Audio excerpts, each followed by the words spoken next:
आज की कहानी सिर्फ एक ट्रेड डील की नहीं है, बल्कि एक ऐसे स्ट्रेटेजिक मूव की है जो आने वाले सालों में इंडिया की ग्लोबल पोजीशनिंग को धीरे धीरे डीपली बदल सकता है। देखिए 27 अप्रैल 2026 जगह है भारत मंडपम। यहाँ इंडिया और न्यूजीलैंड एक फ्री ट्रेड एग्रीमेंट साइन कर रहे हैं। पहली नजर में यह एक और एफटीए लग सकता है, लेकिन असली बात इसकी स्पीड और स्ट्रक्चर में छुपी है। सिर्फ 9 महीने में नेगोशिएट हुआ ये एग्रीमेंट इंडिया के सबसे फास्ट ट्रेड डील में से एक है, और स्पीड यहाँ सिर्फ टाइमिंग नहीं, इंटेंट दिखाती भी है। अब समझते हैं कि आखिर ये डील असल में करती क्या है। देखिए सबसे बड़ा इम्पैक्ट आता है एक्सपोर्ट्स पर। जैसे ही ये एग्रीमेंट लागू होगा, इंडिया में 8,284 प्रोडक्ट्स को न्यूजीलैंड में पूरी तरह ड्यूटी फ्री एक्सेस मिल जाएगा। पहले एवरेज टैरिफ करीब 2.2% था और कुछ सेक्टर्स में ये 10% तक जाता था। अब ये पूरा बैरियर हट जाएगा। लेकिन नंबर से ज्यादा इंपॉर्टेंट है कौन कौन से सेक्टर्स बदलेंगे। Textiles, apparels, handloom, leather, footwear, ये वो इंडस्ट्रीज हैं जो ट्रेडिशनली इंडिया की स्ट्रेंथ रही है, लेकिन ग्लोबल कॉम्पिटिशंस और टैरिफ्स के कारण कई बार पीछे रह जाती थी।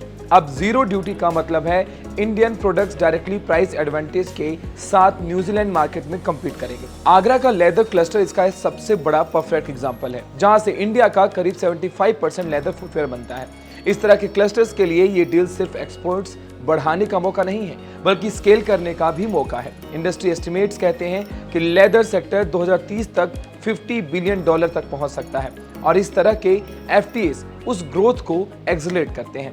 अब बात करते हैं एक और हाई इम्पैक्ट सेक्टर की, फार्मा और मेडिकल डिवाइसेस की। यहाँ इंटरेस्टिंग चीज टैरिफ्स नहीं बल्कि ट्रस्ट है। देखिए न्यूजीलैंड अब मेजर ग्लोबल रेगुलेटर्स जैसे यूएस एफडीए, ईएमए और यूके एमएचआरए की इंस्पेक्शंस रिपोर्ट्स को एक्सेप्ट करेगा। इसका सीधा मतलब है कि इंडियन फार्मा कंपनीज को हर बार अलग अलग ऑडिट्स और इंस्पेक्शन से नहीं गुजरना पड़ेगा।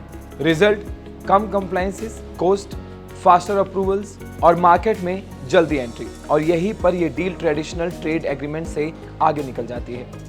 आयुष और मयूरी हेल्थ केयर प्रैक्टिसेस को म्यूचुअल रिकॉग्निशन देना एक सिंबॉलिक स्टेप नहीं है, ये वेलनेस इंडस्ट्री के लिए एक नया ग्लोबल ब्रिज है। देखिए traditional medicine, herbal products, holistic health, इन सब के लिए अब एक स्ट्रक्चर्ड एक्सपोर्ट पाथवेज खुलता है। लेकिन हर trade deal give and take होती है। न्यूजीलैंड को भी इंडिया के मार्केट में एक्सेस दिया गया है, लगभग 70% टैरिफ लाइंस पर। वुल, वाइन, वुड, फ्रूट्स जैसे प्रोडक्ट्स अब इंडिया में आ सकेंगे। लेकिन यहाँ इंडिया ने एक बहुत कैलकुलेटेड अप्रोच रखी है। Dairy, edible oils, onions, pulses, James and jewellery, in sensitive sectors को डील से बाहर रखा जाएगा। मतलब ग्रोथ के साथ साथ डोमेस्टिक प्रोडक्शन भी मेंटेन किया जाएगा। यही बैलेंस किसी भी सक्सेसफुल एफटीए की बैकबोन होती है। अब एक और डायमेंशन है मोबिलिटी। हर साल 1674 temporary work visas Indian professionals को मिलेंगे और एक समय पर मैक्सिमम 5000 लोग न्यूजीलैंड में काम कर सकेंगे। ये नंबर्स छोटे लग सकते हैं, लेकिन इम्पैक्ट बड़ा है, क्योंकि ये सिर्फ जॉब्स नहीं है, ये ग्लोबल एक्सपोजर्स, स्किल ट्रांसफर्स और लॉन्ग टर्म कैरियर पाथवेज हैं। ऐसे मूव्स धीरे धीरे टैलेंट मोबिलिटी को नॉर्मलाइज करते हैं। अब आते हैं इन्वेस्टमेंट पर। न्यूजीलैंड ने अगले 15 सालों में $20 बिलियन एफडीआई का कमिटमेंट दिया है। फोकस सेक्टर्स हैं इंफ्रास्ट्रक्चर, रिन्यूएबल एनर्जी, एग्रीकल्चर और टेक्नोलॉजी। यहाँ समझने वाली बात यह है कि एफटीए सिर्फ ट्रेड नहीं बढ़ाता, ये कैपिटल फ्लो को भी डायरेक्शन देता है। और जब इन्वेस्टमेंट टारगेटेड सेक्टर्स में आता है तो उसका मल्टीप्लायर इफेक्ट होता है। जॉब्स, इनोवेशन, सप्लाई चेन, सब कुछ इंटरकनेक्टेड हो जाता है। आज इंडिया और न्यूजीलैंड के बीच ट्रेड करीब $1.3 बिलियन का है। टारगेट है इसे 5 बिलियन तक ले जाने का। लेकिन असली कहानी इस नंबर से बड़ी है।